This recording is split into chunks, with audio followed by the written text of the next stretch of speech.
Rated M for mature. Hi, I'm AJ LoCascio, and on this spoiler-laden episode of Playing Dead, we'll be talking to the lead designers of Walking Dead, Sean Vanaman and Jake Rodkin. We'll be reviewing Episode 1 and hinting at Episode 2, right here on Playing Dead.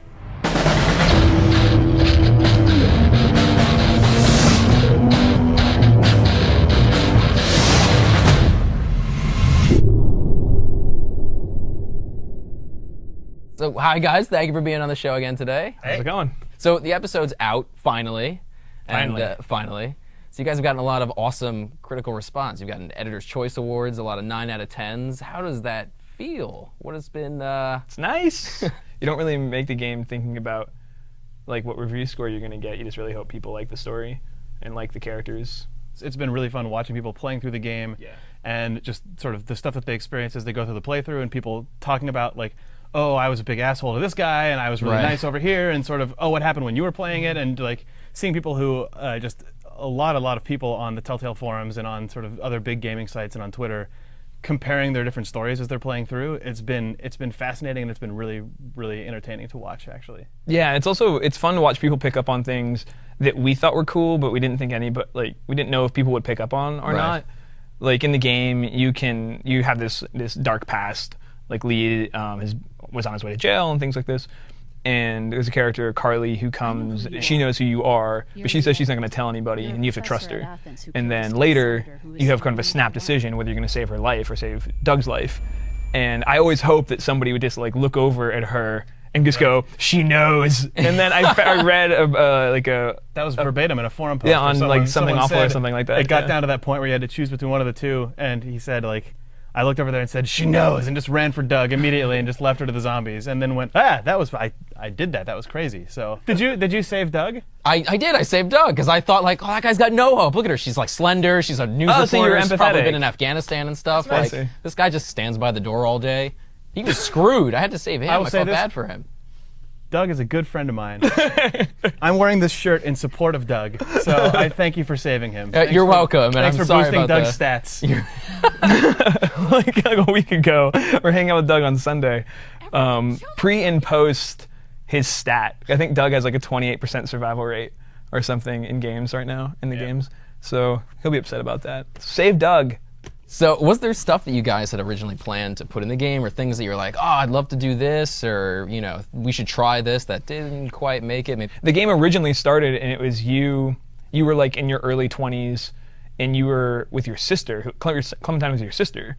There are some ridiculous ones though, like the mob being involved briefly. That was a bad idea. I don't think Kirkman would have signed off on that. No, there was a solid like 6 hours where the mob was chasing you through part of the season. Are there specific choices that will affect future episodes? I mean, there's got to be. Obviously, just in episode 1. Well, obviously the stuff that shows up towards the end of the episode, we put that stat sheet up, and those are sort of the top line, like which characters lived and died, who did you side with in the huge arguments of the game. But beyond those, we're paying attention to most everything. I mean, I think if you actually go under the hood of how the engine works technically, every single thing you say to every single character is tracked and is available to the writers of subsequent episodes to use to flavor your playthrough and to screw you and make you feel like you ruined everything. If you were stressed out by the choices in episode 1, then like episode 2 is gonna, because that was sort of like the training ground. Right. It's like, this is your crew, get to know everybody. Hi, I'm Lee. It's like, but now you're going to making like the training wheels come off a little bit. Right. And it's really going, like relationships will be forged in episode 2. Oh, good. Yeah, we want this stuff to kind of start with the little things that you say to people, that then sort of like rolls and rolls over the course of the season until some stuff is really biting you in the ass in a fun way. So have you guys heard any fan reaction, any user feedback that you're going to use to affect future episodes? For me, it's like I read stuff that people are saying, oh, I hope this happens, or I hope this character does this, and I either think to myself, you're going to be stoked when that happens, or I'm just going to love it when we do the exact opposite of the thing that you want, and just your hopes are entirely dashed in the most aggressive way possible. But like just seeing people sort of try and extrapolate out what's going to happen, it doesn't necessarily for me like rapidly alter the flow of where I would want something to go, but it at least sort of makes you go, all right, well, we know that there's a subset of people who are playing who are going to be in for a treat, or who are going to just be like, So what can you guys tell us about episode 2? You know, because episode 1 is when Rick is in a coma. Right. It's very day 1 zombie apocalypse stuff. But the thing that I liked about the comic books is It's like it takes place sort of just in the heart of of post-zombie times. like the second, third trade. You're like, oh, this is never getting better. Okay, I'm in. Once you make that, once your brain clicks to that, the comics jump to a new level. So we go straight to there. People are starving. Obviously, Doug or Carly is going to be there. And what does that mean for you in that episode? And what does that mean for you in future episodes, for that matter? Where have those threads gone after that 2-month time jump? Sort of where would your story be, and when we pick up? Does it scare you, AJ? It does scare me. It scares me a little bit. Does it 'cause excite suddenly, you? like, I'm talking to, like, what's her name, Katya? I can't even say that. And I'm just like, oh, crap, if I tell her, like, have a good day, that she might murder me later and be like, have a good day. Like, I don't know how that's going to affect her. I don't know these people yet. So Before spoilers. where she murders you and screams, have a good day.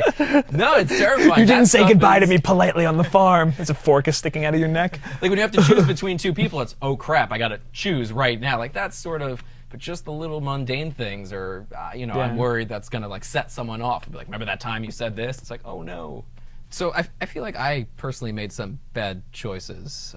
Is this... Well, I mean, the thing that we really set out to design is there are just bad. Of course, good. You made bad choices because there were. I mean, there were no good choices to be made. So all you did was make bad choices. Well, I only made good. the best choices. Of course you did. Right. But we designed the game to not really.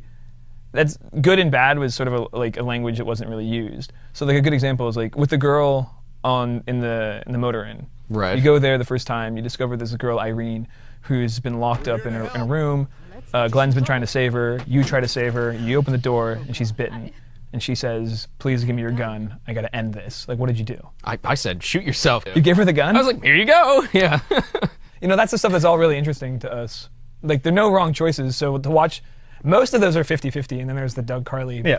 Yeah, there was some that were Gender pretty split. extreme, because most of them, they were split Yeah, down like the middle. I the- was like, ooh, nobody likes Doug. The Irene one, I think, is a pretty decent example, because once the door opens and someone who's bit shows up, like there's not a good way out of that. Yeah, I mean, her being bit. You're not going to inject her with zombie cure you know, Right. She's Like, not going to that's- join your crew and go off to have many great adventures. It's more, what does this mean for my story experience? What sort of baggage do I have to carry with me? You know, emotionally so. And And that's just offer. that's cool. You know, That's it. I feel like so many games That's a choice. are about choice, and they're great games. Don't get me wrong, but when their choices have to mean something cold and mathematic to matter in that world, you don't really get interesting choices. When our choices are about like the emotional baggage that's going to come with you, and what looking backwards when you're in the 5th episode and you're like, I did just let that girl off herself. You know, that you can just do more interesting things, and you don't have to worry about like, well, what is this going to do to my stat sheet? Like obviously you can see how you compare at the end. We offer you stats. It's more how do you compare? We're to your not peers. making judgment calls. So something I really like about the game, and just kind of get back to like the creative freedom there is to when you're all making a game and then everybody's on the same page, is the little details that get put in. Just like I don't even know who that was, but in the motor inn at the end when It was just in piling bodies, a review. in a review, somebody was like, "Oh, it'd be really good if that girl who killed herself was in that pile of bodies." Yeah, we had And the now shot of she's- yeah. Lily when your crew at the end of the episode is clearing out the motor inn, and then you just see the pile of zombie corpses. We said, oh well, clearly it's gross, but they would have had to do something with Irene's body, so Yeah. throw her in there. And it's one of those things, depending on what choice you made there, you probably feel differently about seeing her face. That was It's a- cool whenever we can find ways to make give you story choice options that then sort of leave a thumbprint on the world like that. You know, a body here, a broken thing here. So when I was playing the game, I mean, there was a lot of violence. The babysitter with the hammer.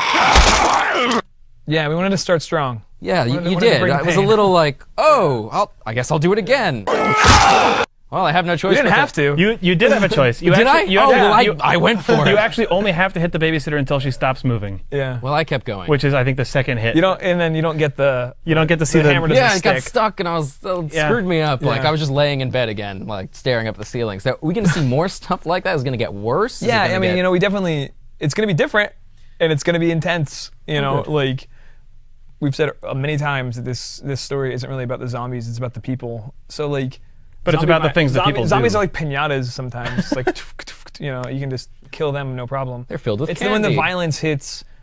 I mean, the first 2 zombies you see in the game, obviously that's different. But like, by the time you are 2 months into the game, and our characters are 3 months into their lives of the apocalypse, like. it's the violence around people and what people do to each other that's really upsetting. So we've got some questions from our players, and Tommy here asks, will there be a second season of The Walking Dead, and if so, will choices made in the first season matter in the second? Man, we don't know. We don't know. We have nothing to announce. It'd be be cool. We'd love to do more stuff, but I can right tell now, you guaranteed I won't write a story that couldn't be a second season. Okay, so Jake, oh look, you sent in a question. What? In the first 4 minutes of gameplay, the police officer talks about a man he previously drove. Was he referring to Thomas Richards from the comic book? Who's to say? And that's the guy with the glasses. Yeah. Who's the serial killer in the good pickup. Yeah. Yeah. So, yeah, good so pickup. yes, Yeah. Yeah. Jake. Yeah, good pickup. So our friend Tiered, I really hope I said that right, I'm so sorry, asked the really long question. Am I right in believing that there was more to the scene where the zombies were attracted to TVs during the puzzle to get the keys for the pharmacy? Was it Romero-esque social commentary? Or am I just a loon with too much time on his hands? If I'm right, will we see scenes like this more often? Oh, the TV's turning on and all the zombies congregating around the TV? Yeah. We talked about it looking like it was that. That wasn't the intent of the scene. We didn't design it to be that, but when we saw it, we went, oh yeah, oh, we did. Social commentary. It didn't start off as pointed social commentary, but is it? Choice matters. Wow. Thank you guys for being on the show today. It's awesome. Always yes, good. It is. Thanks for having us, episode or 2. whatever. Hope you guys are I'm ruining it now. Remember to email your questions to playingdead@telltalegames.com or call 707-701-DEAD. Be sure to sign up for the official website or follow us on Facebook or Twitter to be the first one to find out when the next episode of Playing Dead goes live.